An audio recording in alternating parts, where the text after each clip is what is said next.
Good afternoon. Welcome to our Lincoln event, Lincoln Oratory and the Unfinished Work of Freedom, an interactive symposium.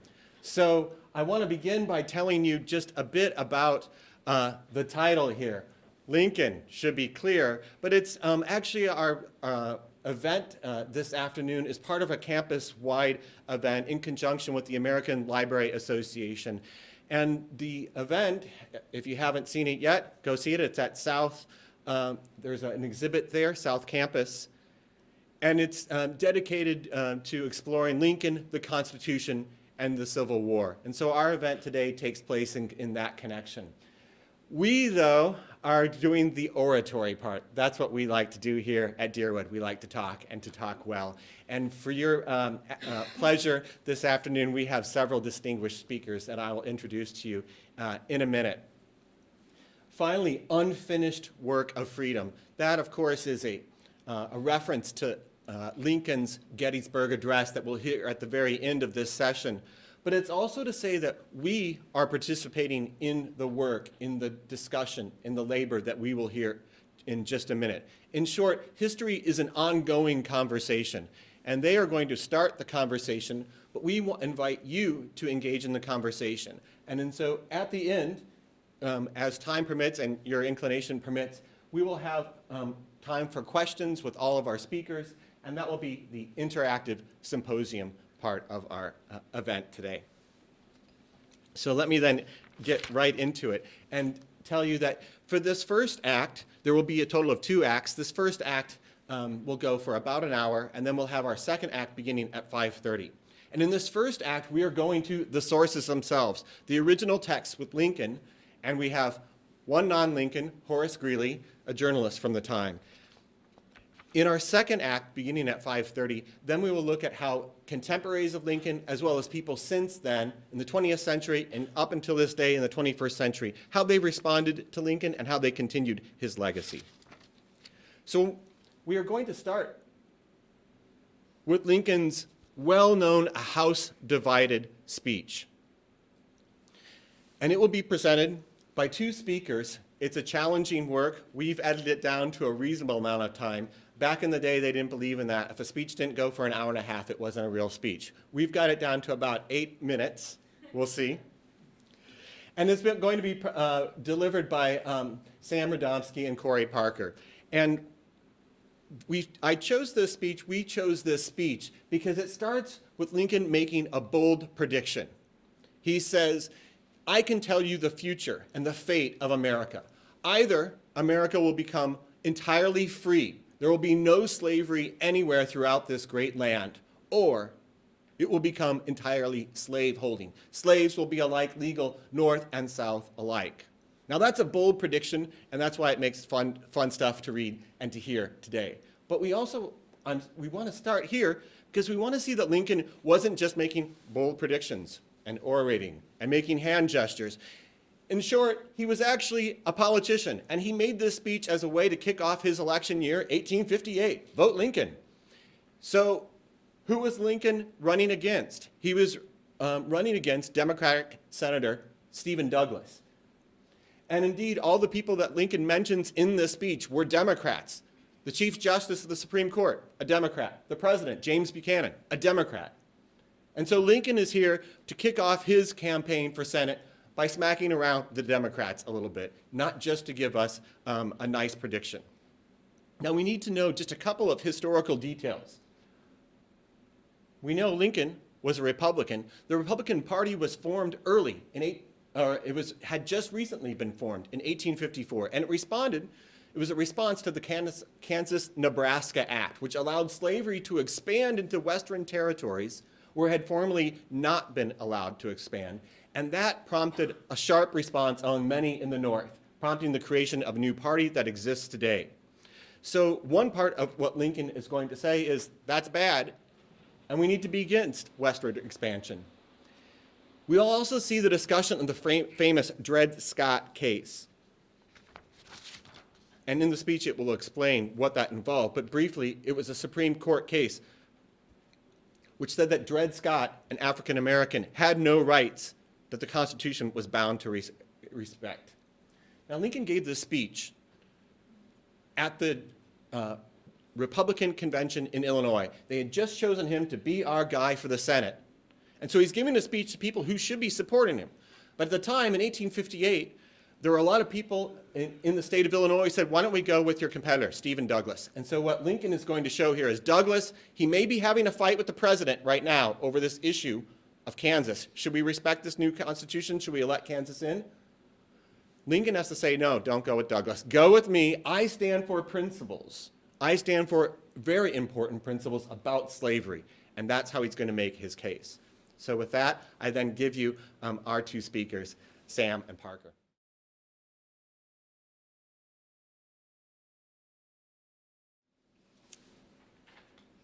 A house divided against itself cannot stand.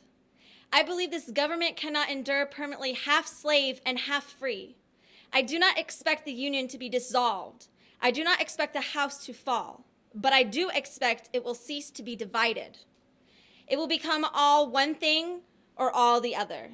Either the opponents of slavery will arrest the further spread of it and place it where the public mind shall rest in the belief that it is in course of ultimate extinction, or its advocates will push it forward till it shall become alike lawful in all the states, north as well as south. Have we no tendency to the latter condition? Let anyone who doubts carefully contemplate the Nebraska Act and the Dred Scott decision. In the new year of 1854, found slavery excluded from more than half the states by the state constitutions, and from most of the national territory by the congressional prohibition. 4 days later commenced the struggle which ended the repealing that congressional prohibition.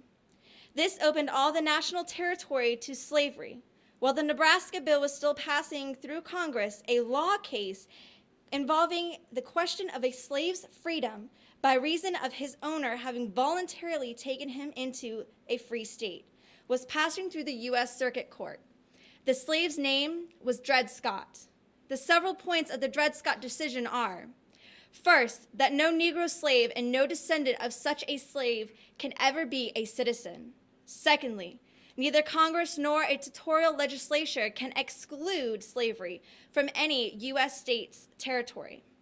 This point is made in order that individual man may fill up the territories with slaves without danger of losing them as property, and thus to enhance the chances of permanency to the institution through all the future. Thirdly, the logical conclusion that what Dred Scott master might lawfully do with Dred Scott in the free state of Illinois, every other master may lawfully do with any other 1 or 1,000 slaves in Illinois, or in any other free state. This works to educate and mold public opinion, at least northern public opinion, to not care whether slavery is voted down or voted up. This shows exactly where we are, and partially also whether we are tending.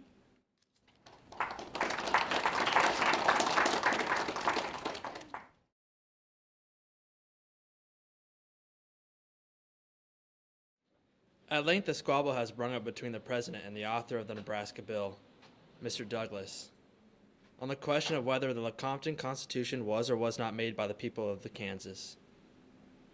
And in that squabble, the latter declares that all he wants is fair vote for all the people, and that he cares not whether slavery be voted down or voted up. His declaration that he cares not whether slavery be voted down or voted up is an apt definition of the policy he would impress upon the public mind. While the justices of the court in the Dred Scott case declare the Constitution neither permits Congress nor a territorial legislature to exclude slavery from any United States territory, they all omit to declare whether or not the Constitution permits a state or the people of a state to exclude it. Possibly this is a mere omission, but who can be quite sure? And this may especially be expected if the doctrine of care not whether slavery be voted down or voted up shall gain upon the public mind sufficiently to allow such a decision to be maintained. Such a decision is all that slavery now lacks of being alike lawful in all states. Welcome or unwelcome, such a decision is probably coming, and will soon be upon us, unless the power of the present political dynasty shall be met and overthrown. We shall lie down pleasantly, dreaming of all the people in Missouri, that they are on the verge of making their state free. And we shall awake to the reality, instead, that the Supreme Court has made Illinois a slave state. To meet and overthrow the power of the dynasty is the work now before us. That is what we have to do. But how can we best do it? Stephen Douglas, if not a dead lion for his work, is at least a caged and toothless one. How can he oppose the advantage of slavery? He don't care anything about. His avowed mission is impressing the public heart to care nothing about it. For years he has labored to prove it a sacred right of white men to take Negro slaves into the new territories. He has done all in his power to reduce the whole question of slavery to one of mere right of property.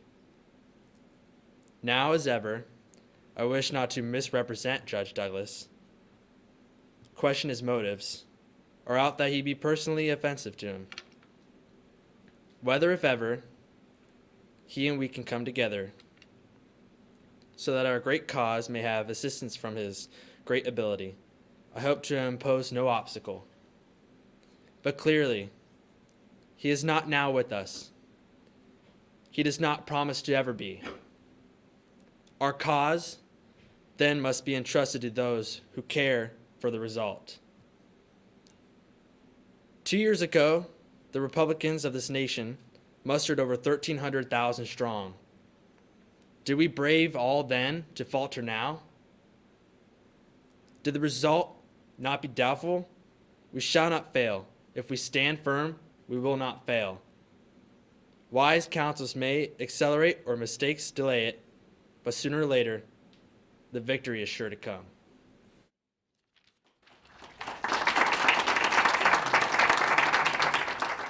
Vote Lincoln. That was his message, and it didn't work. He did not win the senatorial race in 1858.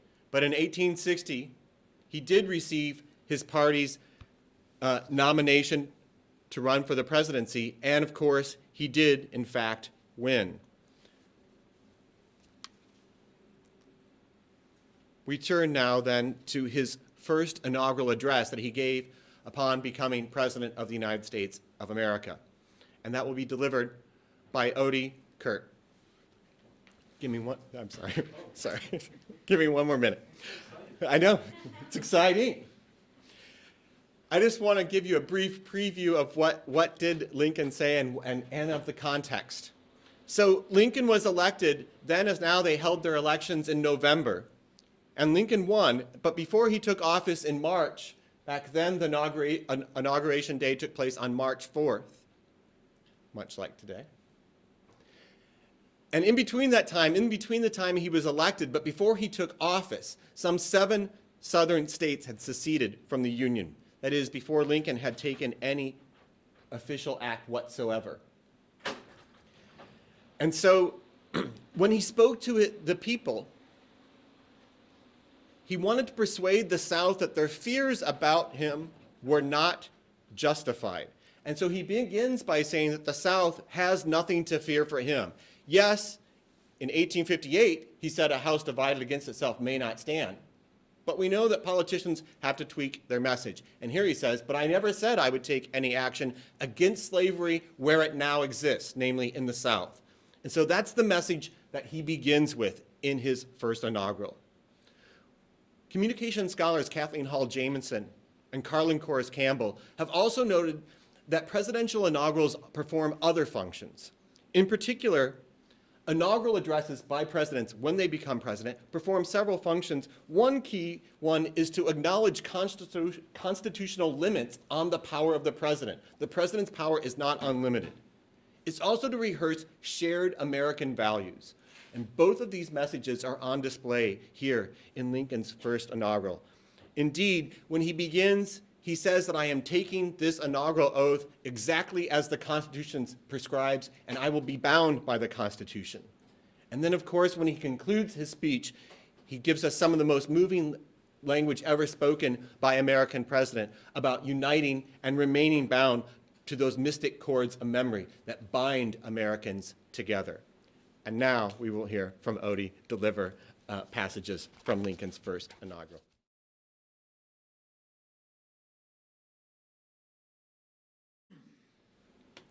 Fellow citizens of the United States, in compliance with a custom as old as the government itself, I appear before you to address you and to take in your presence the oath prescribed by the Constitution of the United States.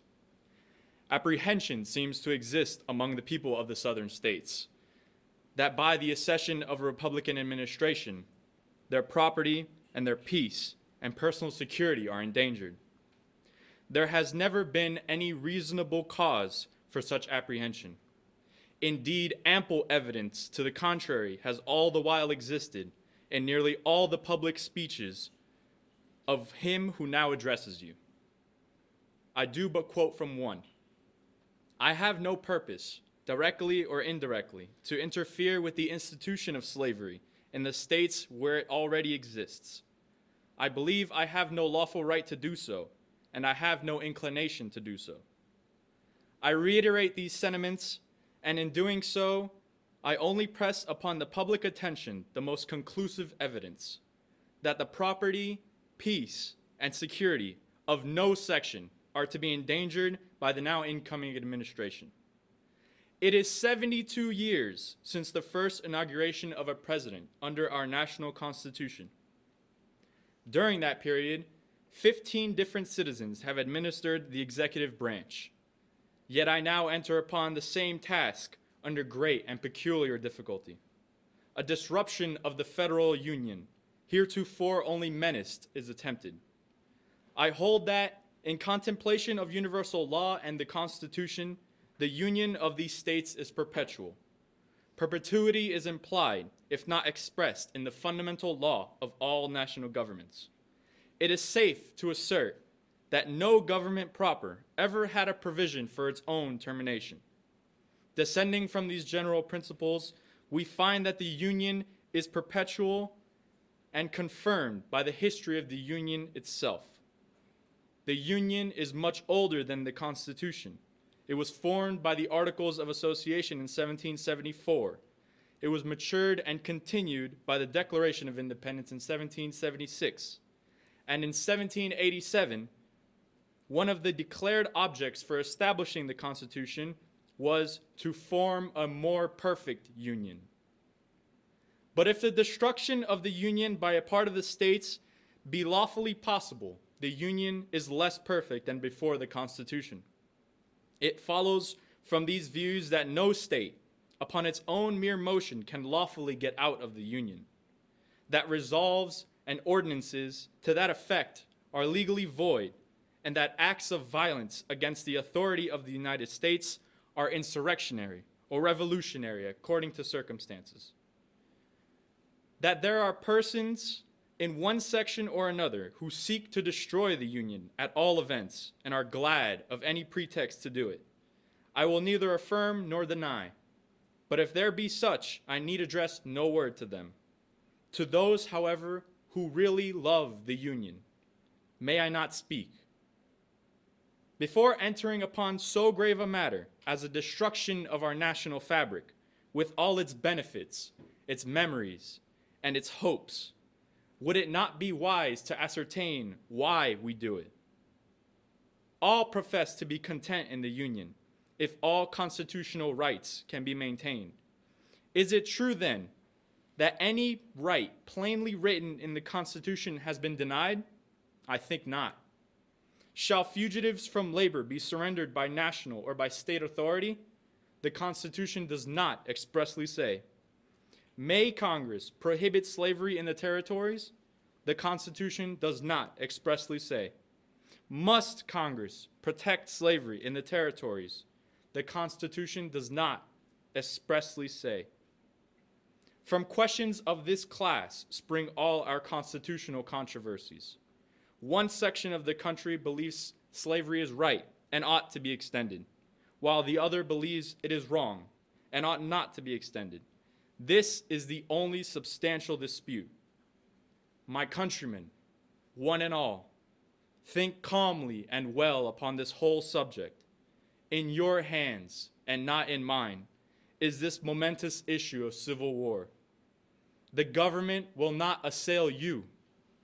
You can have no conflict without being yourselves the aggressors. You have no oath registered in heaven to destroy the government, while I shall have the most solemn one to preserve, protect, and defend it. I am loath to close. We are not enemies, but friends. We must not be enemies. Though passions may have strained, it must not break our bonds of affection. The mystic cords of memory, stretching from every battlefield and patriot grave to every living heart and hearthstone all over this broad land, will yet swell the chorus of the Union when again touched, as surely they will be, by the better angels of our nature.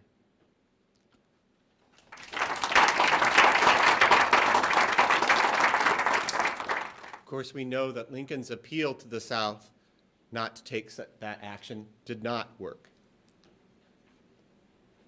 And the war began. And it continued. And as it continued, disagreements broke out among some of Lincoln's strongest supporters, die-hard anti-slavery men like Horace Greeley, who was the editor of the New York Tribune. And here we will hear from Greeley, and then we'll hear Lincoln's response to Greeley. And at issue was, so can't we do more, we, the Union, do more by using military force to put an end once and for all to slavery? And Greeley's point was yes, yes we can. And Lincoln's response was, let's go slow. At issue were two particular laws, the Confiscation Act of 1861 and the Confiscation Act of 1862.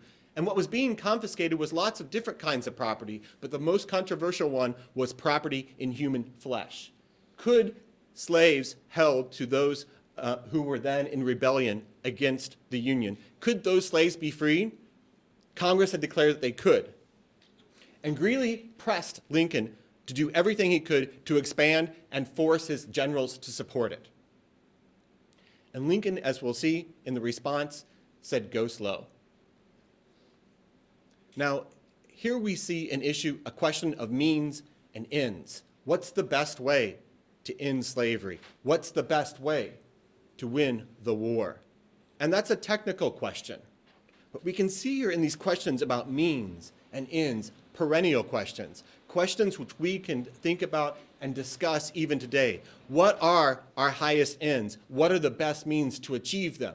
If we would end slavery, not just in the United States, but throughout the world, what are the best means adapted to that? So here we see two passionate men, friends often, here speaking to one another publicly. What should we do? We'll begin then with Martin Crabtree reading the editorial that Greeley published in his own Tribune.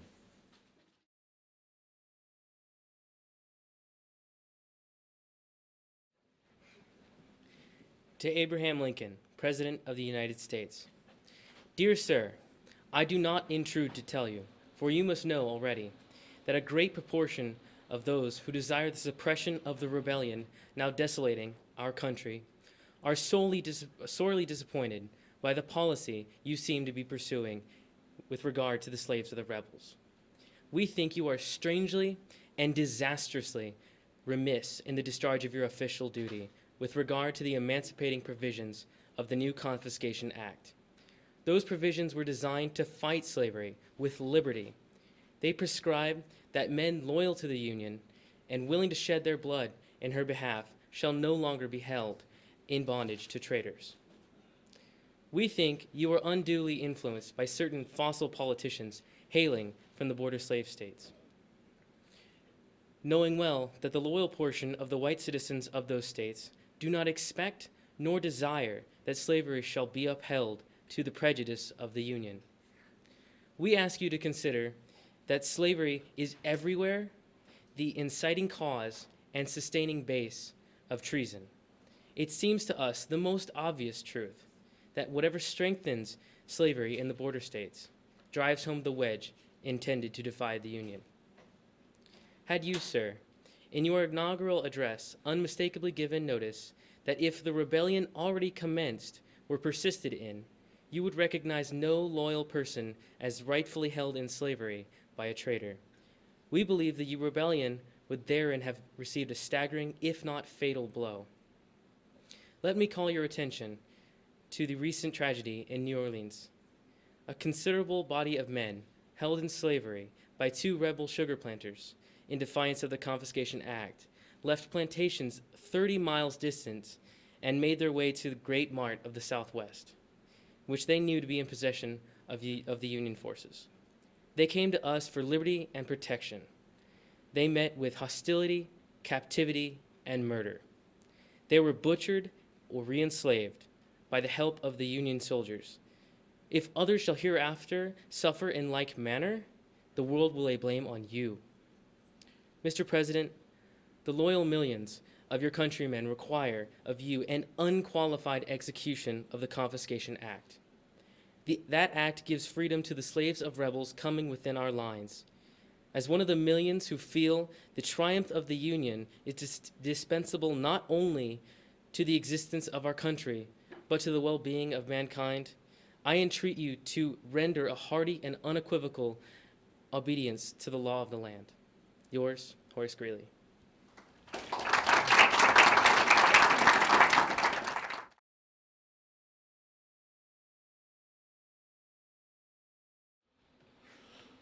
To the Honorable Horace Greeley, dear sir, I have just read your letter of the 19th, addressed to myself through the New York Tribune. If there be in your letter any statements or assumptions of the fact, which I may know to be erroneous, I do not controvert them. If there be any inferences in which I may believe to be falsely drawn, I do not argue against them. If there be perceptible in it an impatient and dictatorial tone, I waive it in deference to an old friend, whose heart I've always supposed to be right. As to the policy I seem to be pursuing, as you say, I have not meant to leave any one in doubt. I would save the Union. I would save it in the shortest way under the Constitution. If there be those who would not save the Union, unless they could at the same time save slavery, I do not agree with them. If there be those who would not save the Union unless they could at the same time destroy slavery, I do not agree with them. My paramount object in this struggle is to save the Union. It is not either to save or destroy slavery. If I could save the Union without freeing any slave, I would do it. And if I could save it by freeing all the slaves, I would do it. If I could save it by freeing some and leaving others alone, I would also do that. What I do about slavery on the colored race, I do because I believe it helps to save the Union. And what I forbear because I do not believe it would be to help save the Union. I shall do less whenever I shall believe what I am doing hurts the cause, and I shall do more whenever I shall believe I am doing more. Will it help the cause? Shall I try to correct these errors when them shown to be errors? I shall adopt new views so fast as they shall appear to be true views. I've here stated my purpose, according to my view of official duty. I intend no modification of my oft-expressed personal wish that all men everywhere should be free. Yours, A. Lincoln.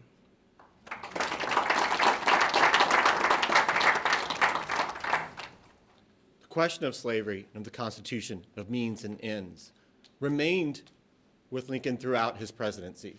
And in this next letter, though, we see a development in his thinking and in his speaking on the issue of slavery. He remains concerned with acting within the constitutional limitations of the office of the presidency. He also remains concerned with means and ends. What's the best way to win the war? But we also see a new vocabulary emerging in Lincoln's speaking and writing about the subject in slavery.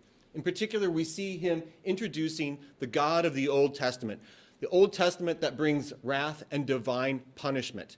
And this theme will crystallize in his second inaugural address, which to hear, you must come to the second session of our Lincoln event.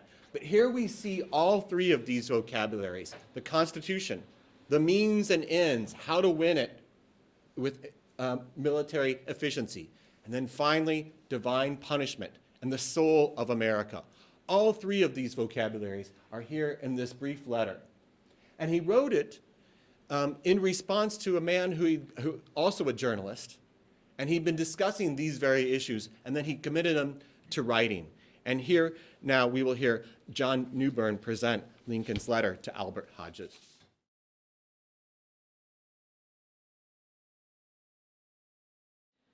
My dear sir, you asked me to put in writing the substance of what I verbally said the other day.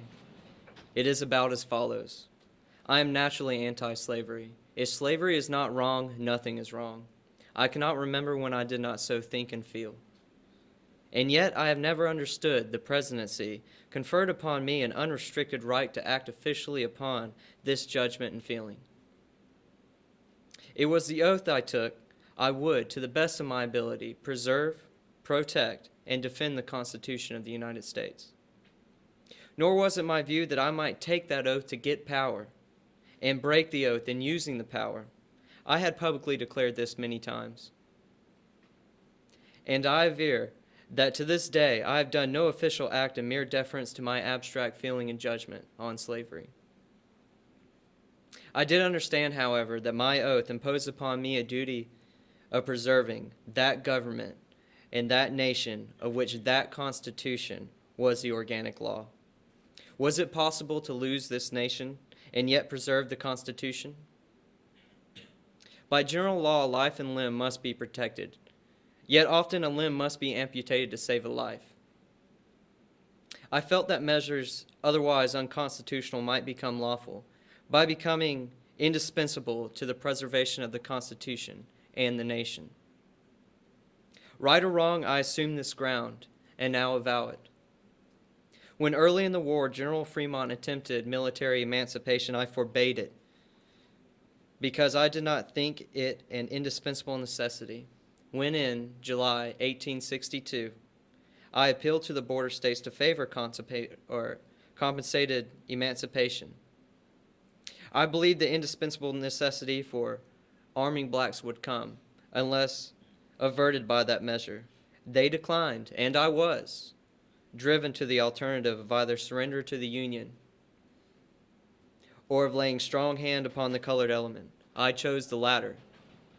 In choosing it, I hoped for greater gain than loss, but of this I was not entirely confident.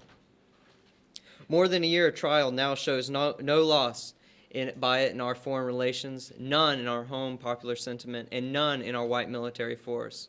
No loss by it anyhow or anywhere. I add a word of which was not in verbal conversation. In telling this tale, I attempt no compliment to my own sagacity.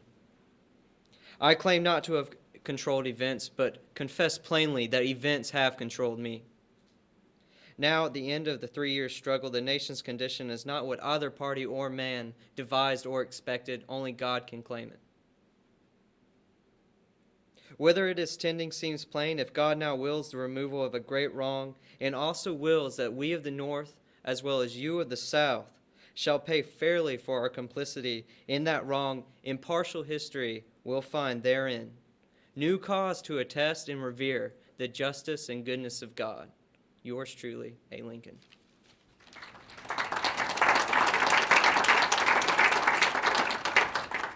In our final speech of this first act of our 2-act play, we turn to the Gettysburg Address. And of course, the Gettysburg Address is one that we still turn to today. Why? It invokes grand, noble principles about liberty and equality and a new birth of freedom. Principles that spoke to people then, but still speak to us today. So what was happening that day? Well, months before, in fact, on July 1st, 1863, great forces of Union soldiers and of Confederate soldiers met outside the small town of Gettysburg, Pennsylvania, some 120,000 troops altogether. After 3 days fighting, some 50,000 would be casualties. Months later, Lincoln traveled there as an afterthought, almost, to address a crowd. The main speaker was Edward Everett, who, as was the custom of the time, spoke for 2 hours about the glories of the Union and of the sure victory to come. Lincoln avoided those topics and kept things simple. And he spoke in general principles that at the time did not elicit a strong response. A few Republican newspapers and a few Democratic newspapers commented. But after he died, within weeks, people began to turn to the Gettysburg Address, and they still turn to that address today. This afternoon we'll hear Kayla Blunt, and she will deliver it, and then she will give her own thoughts on its meaning, and she will then lead us into the interactive part.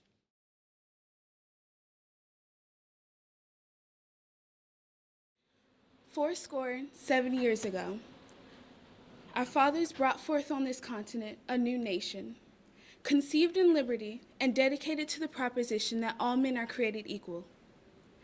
We are now engaged in a great civil war, testing whether that nation or any nation so conceived and so dedicated can long endure. We are now met on the great battlefield of that war.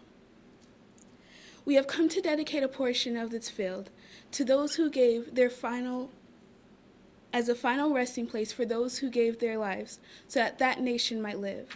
It is altogether fitting and proper that we should do this. But in a larger sense, we cannot dedicate, we cannot consecrate, we cannot hollow this ground. The brave men, living and dead, have consecrated it, far above our poor power to add or detract. The world will little note, nor long remember what was said here, but they can never forget what was done here.